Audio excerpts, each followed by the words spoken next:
Have you ever considered the impact of your words on others? Imagine for a moment the weight of words, their ability to shape realities, to influence perceptions, and to stir emotions. Words possess an undeniable power, a power that can inspire and uplift, or hurt and degrade.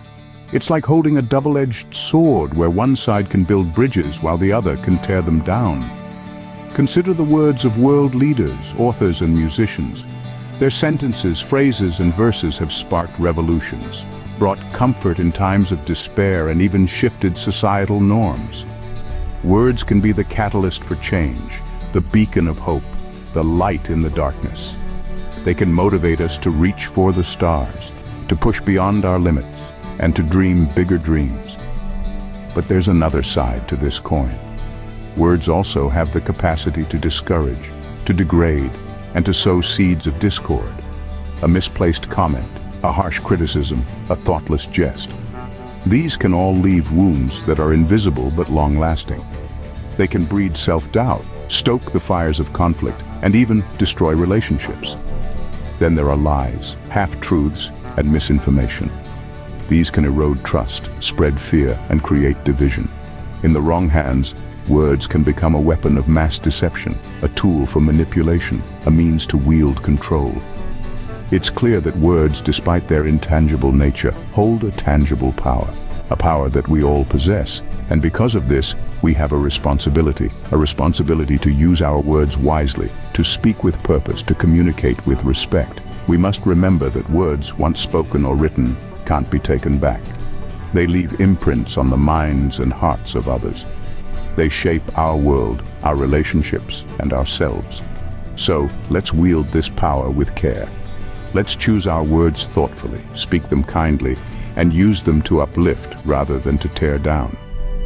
Let's strive to communicate with compassion, understanding, and respect. Indeed, words wield much power, but with great power comes great responsibility. Now let's delve into what we should talk about.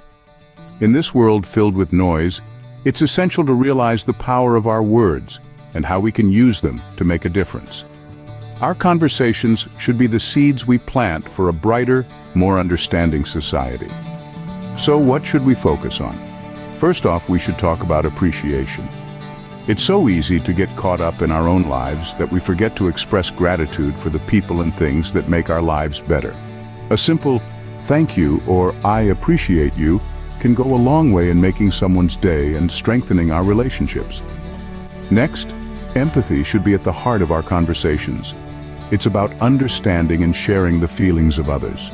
It's about putting ourselves in their shoes and seeing the world from their perspective. When we express empathy, we create a bridge of understanding and compassion that makes us all feel a little less alone. In addition, we should engage in uplifting and enlightening discussions. This doesn't mean we should shy away from difficult topics. On the contrary, it's about approaching these subjects with openness, respect, and a willingness to learn. By doing so, we can broaden our horizons, challenge our biases, and foster a culture of growth and understanding. Lastly, let's not forget the power of positive reinforcement. Highlighting the good in others and in situations helps to cultivate a more optimistic outlook. This isn't about ignoring the negatives, but rather about choosing to focus on the positives. This can be as simple as complimenting a friend's achievement or acknowledging the silver linings in a challenging situation. In essence, our words are tools that we can use to construct a more positive, empathetic, and understanding world. Let's choose to use them wisely, to uplift, to inspire, and to connect.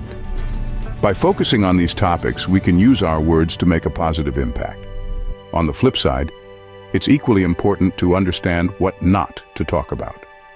So, let's dive into the murky waters of negative speech and why it's crucial to steer clear of it. Imagine a world where every word you utter has the power to shape your reality. Now, what if I told you that this isn't just a figment of your imagination, but rather a fundamental truth? You see, our words carry immense power. They can build bridges, but they can also burn them. They can heal, but they can also hurt. And that's why it's so crucial to be mindful of what we say and how we say it. One of the most damaging forms of negative speech is gossip. It's like a wildfire that spreads rapidly, consuming everything in its path. Not only does it harm the person being talked about, but it also diminishes the speaker's credibility. It's a lose-lose situation. So the next time you're tempted to partake in idle chatter, remember the wildfire analogy and choose to extinguish it instead. Then we have hate speech, a form of speech that attacks or demeans a person or group on the basis of attributes such as race, religion, ethnic origin, sexual orientation, disability, or gender. Hate speech can cause serious emotional harm and even incite violence. It's a form of verbal poison that has no place in any conversation. Lastly, let's talk about disrespectful discourse. This includes any form of communication that belittles, mocks, or devalues someone else. It's a form of speech that lacks empathy and understanding.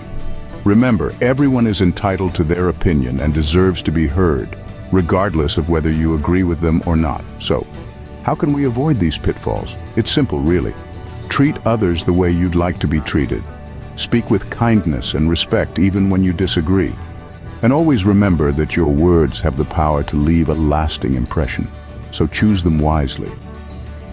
By avoiding these pitfalls, we can ensure our words bring about positive change, not harm. But what's equally important is talking. Well, the answer to that is listening. It's the other half of the communication equation, and yet it's often overlooked. Have you ever considered how powerful listening can be? It's just as potent, if not more, than speaking. Let's delve into this a bit more. You see, listening isn't just about being silent while the other person talks. No, it's more than that. It's about being present, fully engaged, and genuinely interested in what the other person is saying. It's about understanding their perspective, their feelings, and their experiences. It's about showing them that they matter, that their voice is heard, and that their thoughts are valued. This is what we call active listening. It's an art that requires practice and patience. It's not just about hearing the words, but about understanding the emotions, the nuances, and the unspoken messages behind them. It's about acknowledging the other person's viewpoint, even if it differs from yours. Active listening is a silent form of respect. It's a way of saying, I value you and your thoughts. It's a gesture that fosters understanding and empathy, breaking down barriers and building bridges of connection. It's a tool that can transform relationships, resolve conflicts, and promote harmony. So why don't we listen more? Perhaps because we're often too busy formulating our responses or too eager to share our thoughts. But remember, a conversation is not a race to be won, it's a journey to be enjoyed. It's an opportunity to learn, to understand, to connect. The next time you engage in a conversation, try to listen actively. Pay attention to the words, the emotions, the silent cues. Show empathy, ask thoughtful questions, and give meaningful responses. Let the other person know that you're there, not just physically, but mentally and emotionally as well. Remember, communication is a two-way street. Let's ensure we listen as much as we speak, because the art of listening is just as important, if not more, than the art of speaking. Finally, let's not forget the power of silence. It is the unsung hero of effective communication. It may seem counterintuitive, but sometimes the most meaningful thing you can say is absolutely nothing at all. Picture this. You're in a heated debate, passions are running high, and everyone's talking over each other. But then someone stops talking. They create a pause, a space for contemplation. That silence, that pause, can be a powerful tool. It allows for reflection. It gives others the chance to digest what has been said, and it can even change the course of the conversation. Silence is not just the absence of sound. It is a conscious choice, a strategic pause. It's about being comfortable with not having to fill every moment with words. It's about understanding that sometimes the best response is no response at all. But the power of silence is not just limited to heated debates or intense discussions. It's also about showing respect. When someone shares a personal story or opens up about their feelings, silence can be a sign of empathy. It shows that you are truly listening, that you value their words, that their voice matters. Moreover, silence can also foster understanding. It gives us the space to think, to process information, to formulate our thoughts. It helps us to avoid knee-jerk reactions and to respond in a thoughtful, considerate manner. And let's not forget, silence can also be a form of self-care. In our noisy world, where we are constantly bombarded with information, silence gives us the chance to disconnect, to recharge, to just be. So the next time you find yourself in a conversation, remember the power of silence. Remember that it's okay to pause, to reflect, to not have an immediate response. Remember that silence can be a sign of respect, a way to show understanding, a tool for better communication. As the saying goes, silence is golden. Let's not underestimate its power.